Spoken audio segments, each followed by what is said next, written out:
어느 늦은 겨울밤 나는 혼자 자취방에 누워 휴대폰을 보고 있었다. 바깥에서는 매서운 바람이 윙윙대고 있었고 거리에는 사람 하나 없이 고요했다. 바쁜 주중을 보낸 터라 피곤했지만 이상하게 잠이 오지 않아 인터넷을 뒤적이며 시간을 보내고 있었다. 그러다 갑자기 휴대폰에 알림이 떴다. 모르는 번호로부터의 문자였다. 안녕, 나야. 정말 오랜만이야. 숫자조차 생소한 번호였지만 왠지 모르게 익숙한 느낌이 들었다. 처음엔 장난 전화겠거니 하고 대수롭지 않게 넘기려 했지만 그 익숙함이 마치 오래된 기억을 슬쩍 건드리는 것 같았다. 나는 호기심에 이끌려 이렇게 답장을 보냈다. 누구세요? 몇 분이 지나지 않아 답장이 왔다. 너도 나를 기억할 줄 알았어. 우리가 마지막으로 본 지 몇 년이나 됐지? 점점 이상해졌다. 상대방은 마치 나를 아주 잘 알고 있는 듯한 문장을 보내왔다. 나는 기억을 더듬어 봤지만 도무지 떠오르는 사람이 없었다. 더군다나 낮 시간도 아닌 이렇게 늦은 밤에 문자를 보내는 이유가 무엇일까 하는 생각이 들면서 섬뜩했다. 좀 더 자세히 말해줄래요? 이번엔 답장이 바로 도착하지 않았다. 침묵이 길어지면서 나는 도리어 호기심이 커졌고 동시에 불안이 엄습해왔다. 그때 갑자기 내 머릿속에 오래전 있었던 학교 친구 하나가 떠올랐다. 한때 정말 친했던 친구, 그러나 불의의 사고로 우리 곁을 떠난 친구였다. 그 친구의 번호는 이미 삭제했지만 왠지 그 친구가 떠오른 건 우연이 아닐 거라는 생각이 들었다. 그러자 갑자기 전화가 울렸다. 같은 번호였다. 나는 심장이 터질 것 같이 두근거렸지만 용기를 내어 전화를 받았다. 여보세요? 수화기 너머로는 아무 소리도 들리지 않았다.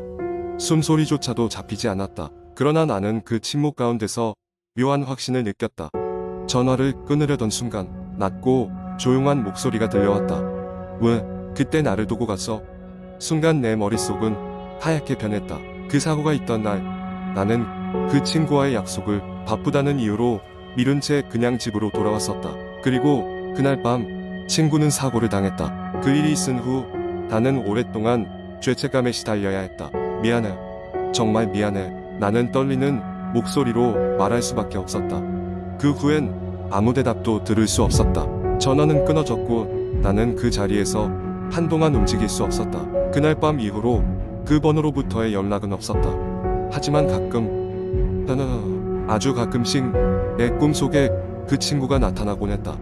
꿈속에서 우리는 예전처럼 웃으며 이야기하곤 했다. 내가 깨어나면 꿈이라는 걸 알면서도 한편은 조금이나마 가벼워진 느낌이 들었다. 시간이 흘러도 여전히 그 친구와의 추억은 머릿속에 선명히 남아있다. 그리고 언젠가 다시 그 친구를 만난다면 이번엔 진심으로 용서를 구할 생각이다. 그때까지는 나의 마음 한 구석엔 그날의 일이 깊이 자리 잡고 있을 것이다. 두 번째 이야기. 어느 작은 마을 이곳에는 오래되고 버려진 병원이 하나 있었다. 주민들은 그 병원을 검은 병원이라고 불렀다. 병원에 대한 소문은 무성했다. 예전에는 번화했던 이 시설이 어느 날 문을 닫고 그때부터 기이한 이야기들이 돌기 시작한 것이다. 그 마을에 전학 온 지 한 달도 채 되지 않은 고등학생 민수는 친구들과 함께 검은 병원에 들어가 보자는 제안을 받았다. 그는 원래 겁이 많은 편이었지만 또래 친구들의 기대와 부추김에 그만 그 제안에 동의하고 말았다. 소년들은 해가 뉘엿뉘엿지는 시각에 병원을 찾았다. 입구는 녹슨 철문으로 막혀 있었지만 한쪽 문짝이 떨어져 있어서 그쪽으로 들어갈 수 있었다. 병원에 발을 들이는 순간 서늘한 기운이 그들을 맞이했다. 전기시설이 모두 망가진 탓에 그들은 휴대폰 손전 등에 의지해 어두운 복도를 지나갔다. 첫 번째로 방문한 곳은 병원 로비였다. 로비에는 옛날 팜플렛들이 바닥에 흩어져 있었고 카운터 뒤로는 환자 기록들이 담긴 서류들이 아직도 남아있었다. 친구 중 하나가 재미삼아 기록들을 뒤적이다가 이상한 메모를 발견했다. 그들은 아직도 여기에 있다. 설명이 부족한 이 문장은 읽는 이의 긴장감을 자아내기에 충분했다. 아이들은 조금 더 깊숙이 들어가 보기로 했다. 낡고 삐걱거리는 계단을 올라가 그들은 입원실이 있는 층에 도달했다. 문들이 대부분 열려 있었고 샤워 커튼이 바람에 펄럭이며 괴상한 소리를 냈다. 한 친구가 갑자기 비명을 지르더니 복도를 가리켰다. 다른 쪽 끝에서 모호한 그림자가 그들을 향해 서 있었다. 그 그림자는 빠른 속도로 다가왔고 소년들은 공포에 질려 달리기 시작했다. 계단을 내려와 출구를 향해 내달렸다. 다행히 그들이 출구에 도달했을 때 그림자는 보이지 않았다. 하지만 깡충깡충 뛰며 병원을 빠져나오는 순간 민수는 무언가 잘못됐다는 것을 깨달았다. 친구들 중 한 명이 보이지 않았던 것이다. 원래 5명이던 무리가 4명 뿐이었다. 밖에서 서로를 확인한 그들은 놀란 얼굴로 서로를 바라봤다. 사라진 친구를 찾기 위해 다시 병원 안으로 들어갈 용기는 당연히 없었다. 그들은 급히 경찰에 신고했고 다음날 수색이 진행되었다. 하지만 실종된 친구는 끝내 발견되지 않았다.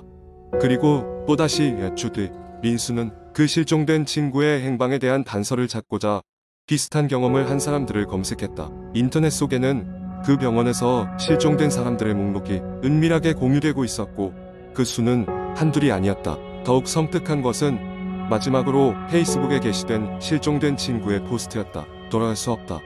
그들이 날 여기 붙잡고 있다. 민수는 모든 소문이 단지 미신이나 거짓말이 아니라는 것을 실감하며 더 이상 그 주제에 대해 알아보려 하지 않았다. 친구들은 하나둘씩 그 사건을 잊어갔지만 민수의 머릿속에서는 그때의 공포가 영원히 지워지지 않았다.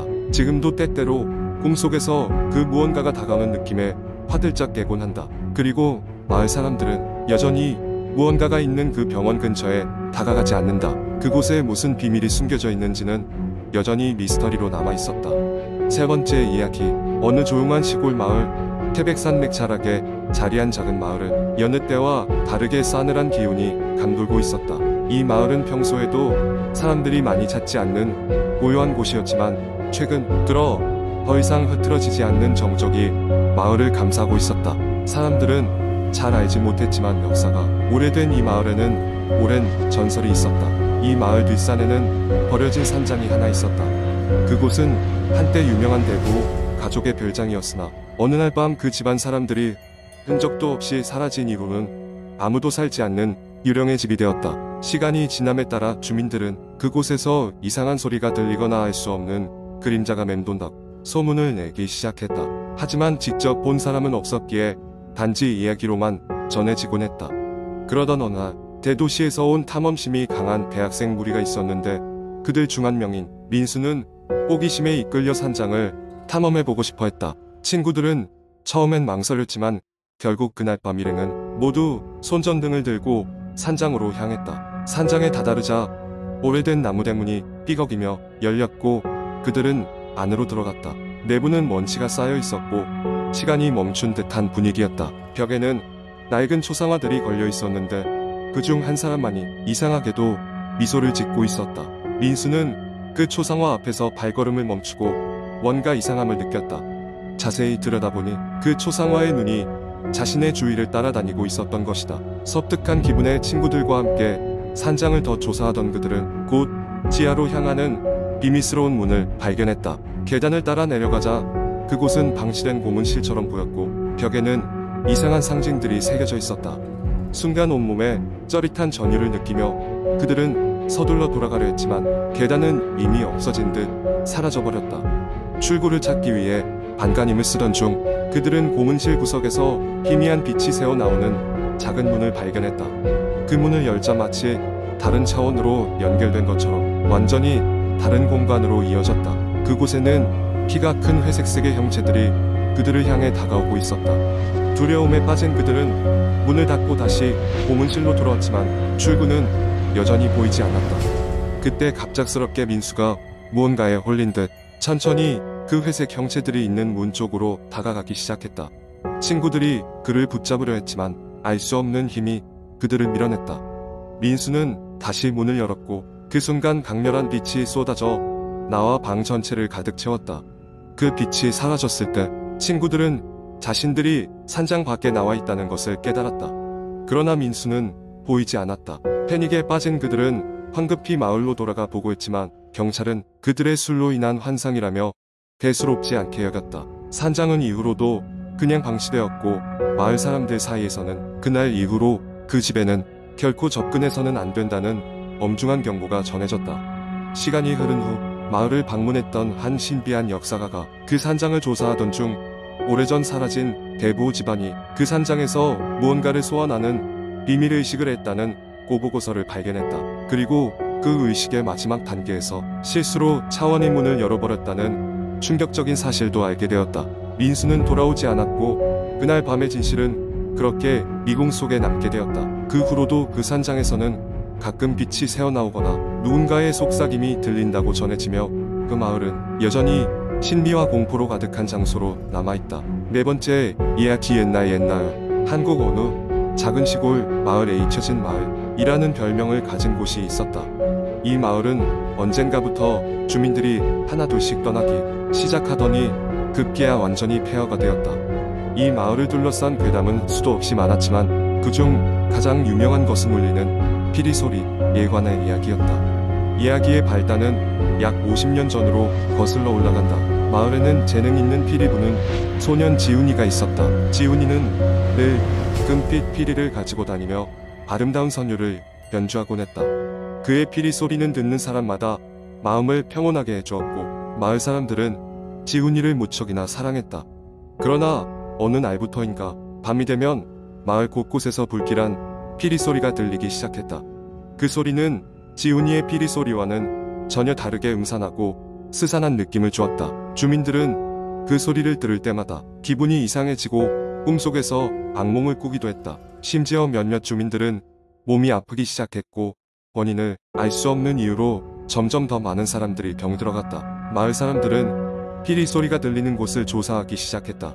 그들은 피리 소리가 지훈이의 집에서 시작된다는 것을 알게 되었다. 사람들은 지훈이의 집으로 몰려갔지만 그곳에는 지훈이만이 홀로 앉아 피리를 불고 있을 뿐이었다. 가장 충격적이었던 것은 지훈이의 눈이 텅 빈 듯한 모습이었고 그의 얼굴은 마치 혼이 빠져나간 사람처럼 보였다. 두려움에 사로잡힌 주민들은 지훈이를 마을에서 쫓아내기로 결정했다. 지훈이는 마을 사람들에게 애원했지만 그의 목소리는 피리 소리에 묻혀 들리지 않았다.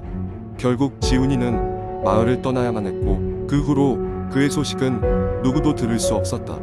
잊혀진 마을의 전설은 여기서 끝나지 않는다. 마을을 떠난 지훈이를 목격했다는 사람들이 나타나기 시작했다. 가까운 다른 마을이나 지나가는 길에서 지훈이를 보았다는 증언이 잇따랐다. 그가 지나간 후에는 어김없이 피리 소리가 들려왔다고 했다. 조금씩 퍼져나간 괴담은 점점 더 많은 사람들에게 공포를 주었고 잊혀진 마을은 사람들 사이에 기피해야 할 장소로 자리 잡았다. 세월이 흘러도 울리는 피리 소리는 잊혀지지 않았다. 몇몇 용감한 탐험가들이 잊혀진 마을을 찾았고 그중 귀신을 본 뒤 충격에 빠져 도망친 이들도 있었다고 한다. 이들은 이야기하길 그곳에서 지훈이가 여전히 피리를 불고 있는 듯한 환영을 보았고 그의 눈동자는 그 어느 때보다도 깊고 슬퍼 보였다고 했다. 하지만 아무도 그 피리 소리가 정말로 지훈이의 것인지 아니면 누군가가 만들어낸 이야기인지 확신할 수는 없다. 다만 잊혀진 마을의 피리 소리는 지금도 사람들이 가장 두려워하는 이야기 중 하나로 남아 사람들 입에 오르내리고 있다. 그리고 어느 농활 여행을 마치고 돌아온 대학생들도 그 마을 근처를 지나치면서 이상한 피리 소리를 들었다며 소름 돋는 경험을 친구들에게 이야기한다고 한다. 이 이야기는 여기서 끝나지만 피리 소리는 여전히 어딘가에서 울리고 있을지도 모른다.